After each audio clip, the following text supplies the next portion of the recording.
বহুত ধুনীয়া লাগিছে দেই কাপোৰযোৰ আজি আপোনালোকৰ আগত ধুনীয়া ধুনীয়া কাপোৰ কেইযোৰমান লৈ আহিছোঁ আপোনালোকৰ সন্মুখত এয়া আপোনালোকে চাব পাৰে দুযোৰ আছে তলত আৰু এযোৰ মানে অকণমান পিন্ধি দেখুৱাবলৈ দিছোঁ তাইক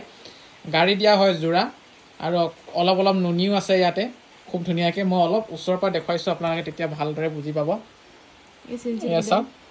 ইয়াত যি চিন চিন দেখা পাইছে ইয়াত নুনি আছে নুনি মিক্স আছে কাপোৰযোৰত আৰু ইয়াত কেছ বচা খুব সুন্দৰ কাপোৰযোৰ খুবেই বেছি ধুনীয়া ডিজাইনটো এবাৰ চাব পাৰে আপোনালোকে আৰু এনেধৰণৰ সুন্দৰ সুন্দৰ কাপোৰ পাই থাকিবৰ কাৰণে আপোনালোকে মনোজ দা ফেশ্বন ফ'ল' কৰিব ছাবস্ক্ৰাইব কৰিব এইটো কালাৰ যদি ভাল লাগিছে আপোনালোকে অৰ্ডাৰ কৰিব পাৰিব আমাৰ পৰা নম্বৰটো স্ক্ৰীণত দি ৰাখিছোঁ সেই নম্বৰটোত আপোনালোকে হোৱাটছআপ কৰিলেই হ'ল আৰু চাদৰখনৰ পটি ধুনীয়াকৈ আছে এয়া পটি আৰু ব্লাউজ পিচটো আপোনালোকে চাব পাৰে ব্লাউজ পিচটো জোখৰ মতে আপোনালোকে পাব আৰু সৰু সৰু চাইজত চাদৰৰ পটি পাব দেখিছেনে চিম্পুল কাপোৰযোৰ আৰু দুটা কালাৰ আছে আমাৰ ইয়াত ৰয়েল ব্লুত আছে আৰু গ্ৰীণ কালাৰত আছে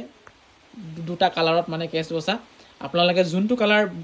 পচন্দ কৰে সেইটো কালাৰে ল'ব পাৰিব আৰু ভাল লাগিছে যদি এটা হোৱাটছআপ কৰি দিব অৰ্ডাৰ কৰিব হ'লে হোৱাটছআপ কৰিব পাৰিব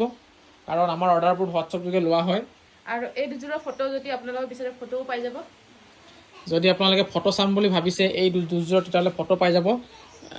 যি কাপোৰে নহওক কিয় আপোনালোকে ফটো বিচাৰিলে ফটো পাই যাব কেৱল আমাৰ সৈতে কণ্টেক্ট কৰিব নম্বৰ আছে স্ক্ৰীণত